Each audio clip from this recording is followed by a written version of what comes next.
vontade, gente. Eu queria falar um pouco mais sobre a história de Jó. E que é uma história tão sofrida que, vendo de maneira rasa, ela parece realmente algo terrível. Mas que Deus ele tem um trabalhar muito mais profundo e que eu quero apresentar um pouco mais para vocês essa manhã. Jó, capítulo 1, versículo 1.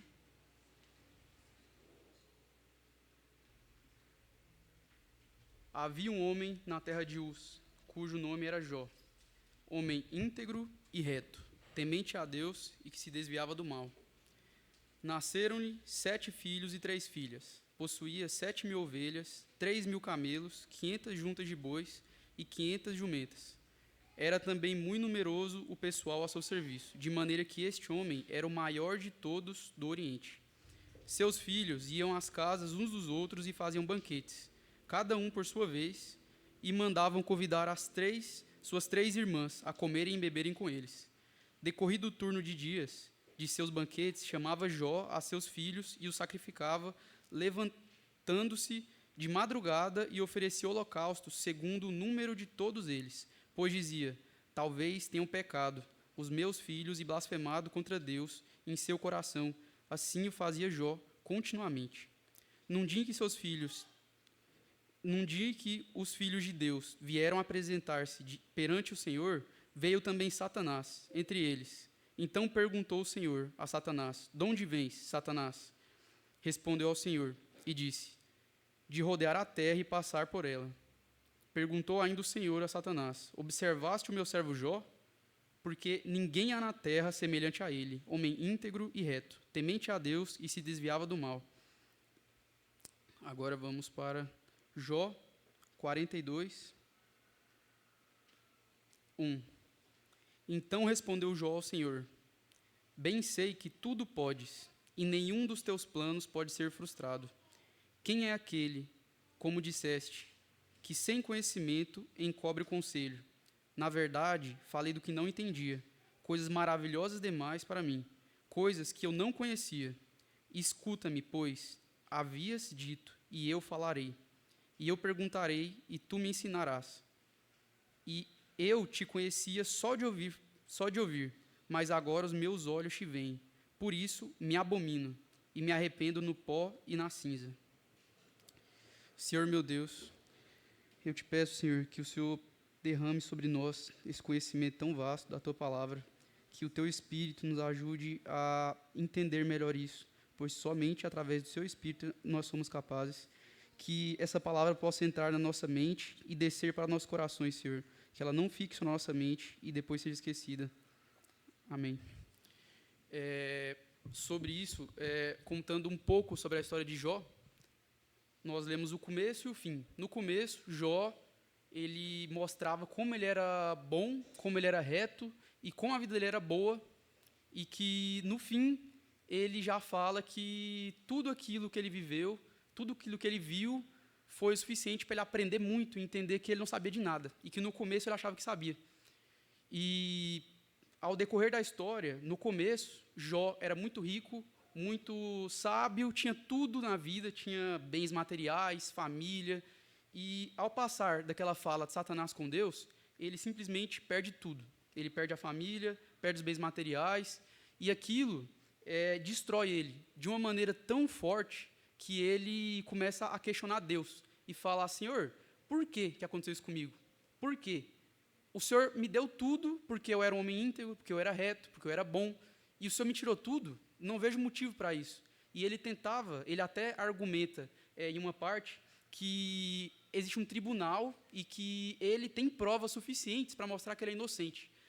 Só que Deus não quer descer ao tribunal, e que mesmo se Deus descer e ele apresentar as provas dele, Deus vai ignorar. Isso aí mostra de novo que ele acha que ele sabe alguma coisa, que ele monta uma defesa para ele mesmo, ele sendo o próprio advogado, e achando que o conhecimento dele é superior a Deus. E eu li esse livro a primeira vez, e eu quis ler mais, o Espírito me guiou a isso, porque realmente, na primeira vez eu achei injusto. Eu achei assim, nossa, mostrou ali, o próprio Deus fala que Jó era um homem reto, era um homem íntegro, por que que Deus tirou tudo dele? Por que que destruiu tudo, sendo que ele caminhava certo? E a resposta é complexa, porque Jó era perfeito, mas ele era perfeito naquela condição que ele tinha. E ele era como se fosse um adolescente na fé. Tem um conceito que da fé nós temos desde um bebê espiritual até um adulto maduro. E Jó era um adolescente na fé, um adolescente perfeito. Ele era um adolescente que fazia tudo, como se fosse um adolescente, digamos que, do nosso cotidiano. Um adolescente que estuda, obedece os pais, ele cumpre com todas as obrigações, não é rebelde, não tem nada grave. Obrigado. Mas ele é um adolescente ainda. E o problema de Jó é que ele se via como um adulto, ele se via como um maduro, ele se via como perfeito ao ponto máximo. E Deus mostra bem claro que, de uma maneira amorosa, falando assim para ele: Jó, você é meu filho amado e eu estou querendo tirar você desse cativeiro. Qual cativeiro? O cativeiro da idolatria. Jó se auto-idolatrava. Ele fala, em alguns momentos, que ele entrava pela cidade e as pessoas levantavam para ele. Ele falava com reis e os reis respeitavam. Ele se mostrava alguém que tinha um ego muito alto. Ele se achava tão bom que, ao mesmo tempo, ele merecia tudo aquilo. Ele merecia respeito, ele merecia tudo que Deus deu.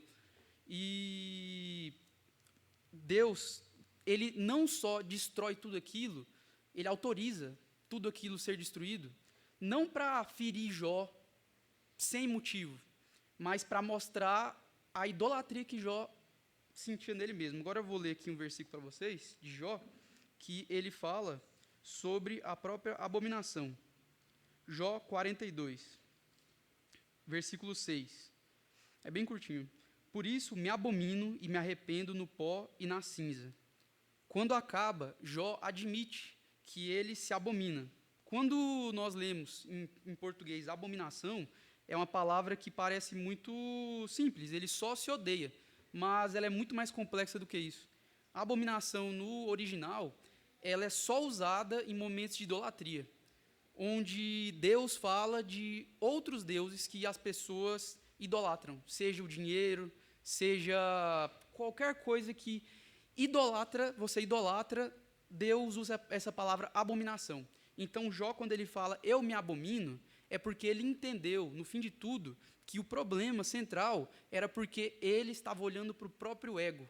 Ele estava se auto-idolatrando. Ele não idolatrava outros deuses, ele não idolatrava o dinheiro, não idolatrava a família, mas ele idolatrava ele mesmo.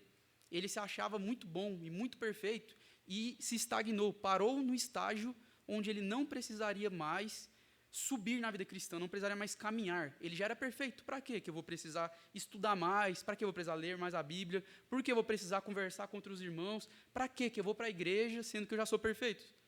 Eu já me converti, não preciso mais disso. E Deus mostra bem claro que o nosso objetivo aqui é, dia após dia, crescer, chegar mais perto da glória dele. E Paulo, ele cita isso em Filipenses 3, 12.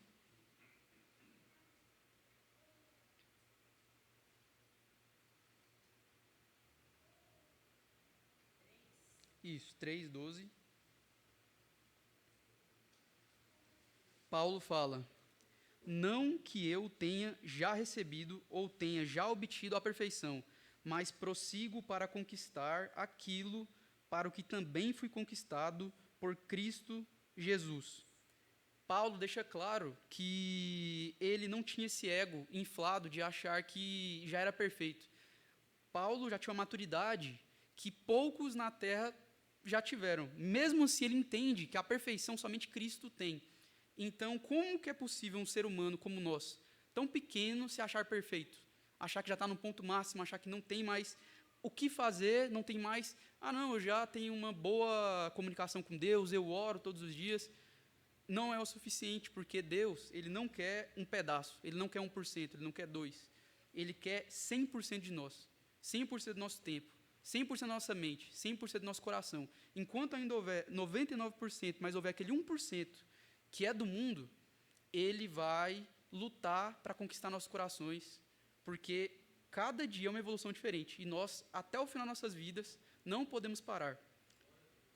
E Paulo continua falando: irmãos, quanto a mim, não julgo havê-lo alcançado, mas uma coisa faço, esquecendo-me das coisas que para trás ficam e avançando para as diante de mim estão. Ele fala isso de dia após dia, nessa nossa evolução como cristão. Eu cometi um pecado, eu faço isso de errado, eu já feri o irmão. A partir do momento onde há um verdadeiro arrependimento e há uma verdadeira evolução para Cristo, basta esquecer aquilo e seguir em frente. Se você fica remoendo aquela questão, você não prossegue. Nosso objetivo é prosseguir, abandonar nosso antigo homem, matar ele afogado, o homem de ontem, para amanhã ser o novo homem mais próximo de Cristo. E tem até uma coisa muito usada hoje em dia, que é de glória em glória. E as pessoas usam muito isso de uma questão material, falando assim de, por exemplo, eu casei, olha, como que está na sua casa? Eu estou de glória em glória, eu comprei meu sofá, aí agora a próxima glória vai ser minha televisão, a próxima glória vai ser meu carro, e que, na verdade, não temos tempo suficiente para eu poder entrar nesse versículo, mas que, na verdade, a glória, é bem claro que a glória, na Bíblia, em Hebreus explica muito bem isso, que a glória é Cristo, a glória é Jesus, não é algo material. Então, de glória em glória, quer dizer de Jesus em Jesus, cada grau mais alto, um entendimento melhor sobre Cristo, um aprofundar. Como a gente estava conversando sobre isso, eu, o Lucas, o Júnior e o Arthur, e o Lucas, ele comentou comigo que é como se fosse uma espiral, mas invertida, porque a glória em glória é como se fosse esvaziando, como se fosse esse copo. Eu estou cheio hoje. A próxima glória é eu esvaziar um pouco de mim e encher de Cristo. Então, meu objetivo é esvaziar meu copo do meu ego e chegar a um ponto onde ele vai se encher de Cristo. Tem também uma analogia que eu vi, que eu achei muito interessante de um irmão, que ele comentou que no Jardim do Éden, Deus criou o homem, Adão e Eva, para olhar para ele, para sempre ter o olhar para ele, e ele ser o nosso foco. E o homem caiu, e quando ele cai, é como se fosse o nosso olhar aqui. Eu tenho uma visão, imagina como se fosse quase um raio laser. Eu estou olhando para frente e aquele raio está indo para Cristo. E quando nós perdemos isso, quando o pecado vem e nós caímos, que era o plano de Deus ter esse olhar, sempre essa conexão com Ele, o humano fica perdido. E é só vazio, só tem trevas. O homem olha em volta, não vê nada. O que está mais perto dele? Ele mesmo está mais perto. Então, eu me dobro e eu olho para mim mesmo. E aquilo vai para mim. E esse dobramento tira a visão cristocentral, de olhar para Cristo e olhar para mim, que o nome disso é egocentrismo. O ego no centro, eu no centro. E essa analogia eu achei incrível, porque o objetivo de Deus com Jó foi principalmente Jó olhando para si. Deus fala: Jó, tira o olhar de si mesmo. Você fala que você é muito justo, que você é muito puro, que você é muito bom. Você só fala de você. Você percebe que em momento nenhum você fala que eu sei das coisas. Você estava lá, ele comenta, você estava lá quando eu criei tudo. Você viu aquilo? Você sabe quem fez tudo? Você sabe o que é a sabedoria? Você não sabe de nada, Jô. Tire o olhar de si mesmo e olhe para mim. Eu tenho a resposta. E o objetivo de Cristo é esse. Todos nós aqui temos essa prisão do ego. Tirar de nós e olhar para Cristo. E também tem outra analogia muito boa, que eu já até contei também aqui para alguns irmãos numa reunião nossa, que é uma casa. Você tem uma casa muito bonita, de 2 andares, e o segundo andar é um mezanino, que é aquela parte onde tem um segundo andar, mas o segundo andar ele é aberto, quer dizer que ele não tem parede para o andar térreo. Então, ele fica mais alto que o térreo e ele acaba aqui na metade. E tinha um pintor que estava pintando nesse segundo andar, ele estava mais alto e estava pintando um quadro muito bonito. Ele era um pintor incrível, um artista fantástico, e ele pintava aquela obra com um cuidado, com um esmero muito grande, e tentando aperfeiçoar cada detalhe. E na casa tinha também o auxiliar dele, que ele ficava lá embaixo, auxiliando ele, pegava tinta, ficava com ele junto na casa. E o pintor estava olhando para aquele quadro e ele vai lá e dá a última pincelada e ele fala, nossa, que quadro incrível que eu criei. Que quadro, nossa, isso aqui é a perfeição, eu nunca vi nada parecido, eu quero ver ele mais de longe. Era um quadro muito grande. Aí ele vai dando passos para trás, porque ele quer ver aquele quadro de longe, ele quer admirar aquela obra. E ele vai dando passo após passo e vai andando para trás, até que, de repente, o auxiliar dele joga um balde de tinta no quadro e mancha tudo. E ele olha aquilo horrorizado, olha para o auxiliar e fala, o que você fez? Você estragou minha obra é perfeita, nunca mais eu vou conseguir fazer uma obra dessa. E aí o auxiliar fala, olha para trás. E ele olha para trás e ele está a um passo de cair para o térreo. O auxiliar salvou a vida dele, mesmo manchando o quadro. E Deus fez isso com a vida de Jó. A vida de Jó era um quadro muito belo, muito bonito, perfeito, segundo Jó. E Jó queria admirar aquela obra. Ele fazia holocausto para os filhos, ele era reto, ele era puro como um adolescente na fé, não como um adulto. Ele se via muito, nossa, como eu sou perfeito. E ele foi andando para trás, admirando, a um ponto que, se Deus permitisse, ele cairia no abismo da idolatria a ele mesmo, do ego, a um ponto que poderia levar ele para a perdição total. Então Deus joga aquele balde de tinta e fala, filho, você não entendeu, a obra não é você, é Cristo, olhe para Deus, olhe para mim, olha para mim, esquece você mesmo, esquece. Enquanto você estiver olhando para si mesmo, quanto você faz coisas boas, quanto você é bom, você vai cair no abismo da idolatria.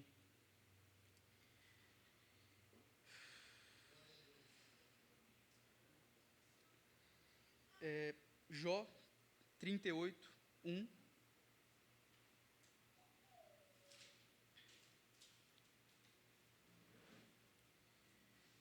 Deus, ele faz algo incrível, que ele aparece para Jó em um redemoinho. Jó 38, 1 fala, depois disso, o Senhor, do meio de um redemoinho, respondeu a Jó. Jó passa o livro quase inteiro, ele conversando com 3 amigos e sempre ali discorrendo sobre como ele poderia se salvar daquilo, como ele poderia falar com Deus para Deus livrar ele de toda aquela dor. Perdeu família, perdeu dinheiro, como, por quê? E chega no versículo 38 e Deus aparece para ele em um redemoinho. E ele poderia ter aparecido para Jó em fogo, em água, em tudo. Deus é Deus. Por que Deus escolheu o redemoinho? Por quê? Porque o redemoinho, ele tem um significado muito forte, que é uma vida ascendente. Deus, além do que ele falaria para Jó, ele queria mostrar. É como se fosse desenhando mesmo. Ele está querendo deixar mais claro possível para nós e para Jó. O redemoinho, ele é uma corrente de ar que ele sai de baixo e ele vai indo para cima em forma de espiral. Se tem uma folha no chão e o redemoinho pega ela, a folha começa baixo, vem rotacionando e subindo, e subindo, e subindo, e subindo. O que isso quer dizer? Deus queria mostrar para Jó o redemoinho que ele está fazendo na vida dele. É literalmente uma bagunça. Deus chega e joga um vento tão forte, mas que o objetivo do vento é subir Jó de nível. É dar glória em glória. É passar Jó, tirar do Jó do chão e passar para o próximo nível. Mas o próximo nível não significa outra coisa, significa um novo Deus ou coisas que Deus fez que ninguém sabe, que não estão na Bíblia. O objetivo é entender cada vez mais profundo Deus, é se aprofundar. Então, Jó passa do nível 1 para o 2, para o 3, e quando você vai subindo, muita gente pode achar também que é melhor do que o outro, porque tem um irmão que talvez se batizou hoje, se converteu hoje, e tem outro que está há 30 anos na fé e se acha muito melhor do que se batizou hoje.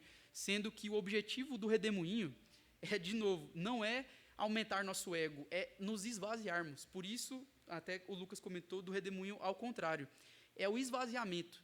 Então, no fim, aquele que tem 30 anos de fé, o objetivo dele não é ficar altivo, se achando perfeito como Jó, mas é ele se entender que o objetivo dele é servir o menor. O maior serve o menor, como Cristo fez. Quando os discípulos estavam discutindo quem era o maior, e ele vai lá, e o próprio Deus encarnado, aquele que criou tudo, o Todo-Poderoso lava os pés daquelas pessoas tão pequenas, pecadoras como nós. Cristo lava os pés. É inimaginável uma coisa dessa. Como que pode o Ser Supremo lavar os pés? E Ele é o maior de todos. Então, por que que nós não ajudamos alguém que precisa de ajuda, alguém na fé? Como que nós podemos sentir melhores do que os outros? E eu acho incrível, Jó, que além de tudo isso, eu queria até ter mais tempo para poder me aprofundar mais nessa questão, mas se você pega o texto de Jó, tem uma gramática que entrega. É tão perfeita a palavra de Deus que até nos mínimos detalhes tem coisas que nós podemos aproveitar. A gramática de Jó começa como um diálogo, como uma prosa, e finaliza como uma prosa.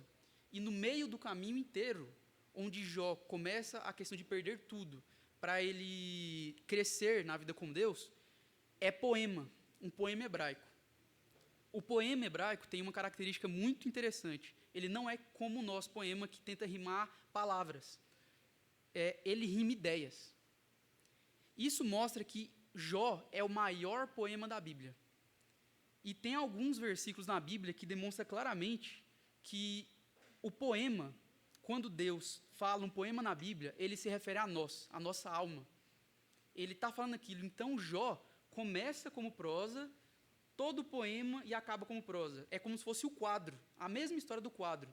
A prosa é a moldura, aqui é a outra parte da moldura, e no meio é o quadro.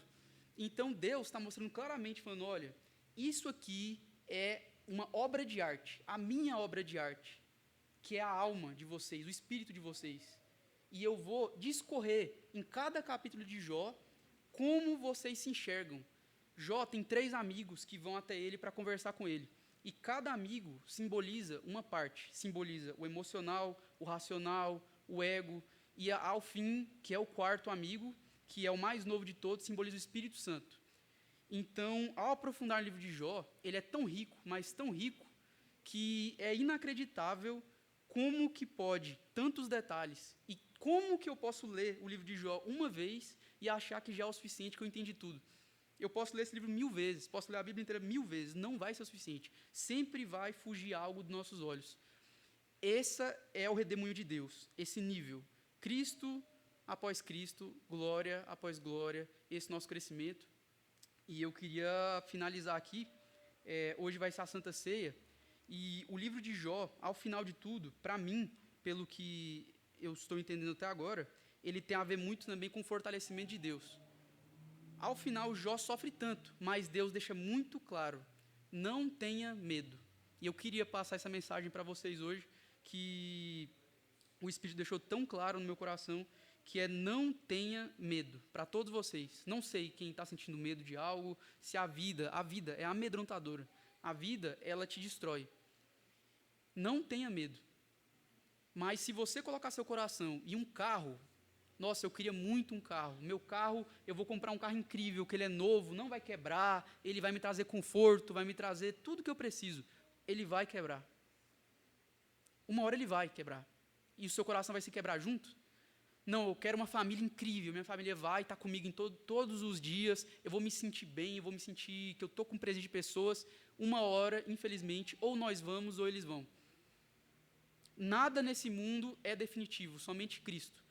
Não tenha medo, mas o medo nós vamos passar por tudo isso.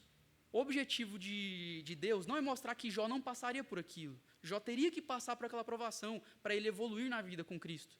Mas ele passa, se ele tivesse passado com a total certeza e presença de Deus, ele estaria no colo do Pai, passando por tudo aquilo com Deus. E esse é o objetivo de Deus, fazer com que a presença dele nos enche de tal forma que nós não tenhamos medo. Então, se hoje você tem medo, ele pede, entre para dentro do seu quarto, ore, entregue seu coração a Deus e não tenha medo de nada, pois ele é o rei de tudo. Como você pode ter medo de uma conta, de algo atrasado, ou de alguém que morreu? Infelizmente acontece. Você tem medo disso, sendo que o Deus Todo-Poderoso, aquele que criou tudo, criou você, criou o universo, ele está com você. Deus mostrou claramente que Jó sofreu, mas Deus estava vendo, estava com ele. Ele que não estava querendo enxergar, ele estava querendo debater com Deus. Deus falando, cara, deixa eu te abraçar, vem aqui, vamos passar por isso junto. Vamos crescer, vem mais para perto de mim. E Jó falando, não, fica aí, eu estou elaborando aqui minha tese de doutorado, eu estou elaborando minha tese para me defender, eu vou te mostrar argumento. Não tenta debater comigo, porque eu quero te abraçar, eu quero te trazer conforto. Não tenha medo. E Jó cada vez mais se afundando no próprio ego, na própria cabeça, no próprio raciocínio, e tentando justificar aquilo, o injustificável, que é a pequenez do homem perante Deus e querendo se sobressair a Deus.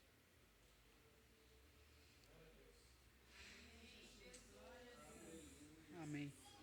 Senhor, eu peço que nessa Santa Ceia o Senhor venha com o teu Espírito, meu Pai, e o Senhor nos encha do Senhor, meu Pai, que possa nos encher de tal forma que o mundo não nos atraia mais, Senhor, que os nossos olhos estejam cegos para o mundo, Senhor, que nossa boca, Senhor, não fale mais nada que venha de nós, do nosso ego, mas que só saia da sua água, meu Pai. Eu te peço, Senhor, que se alguém que tenha medo, meu Pai, que ele vá para o seu colo, que ele se recoste sobre o Senhor e que passe por essa situação difícil, por essa tempestade, Senhor, na tua presença, pois só o Senhor é capaz de nos proteger, nada mais nessa terra. Muito obrigado, Senhor. Amém.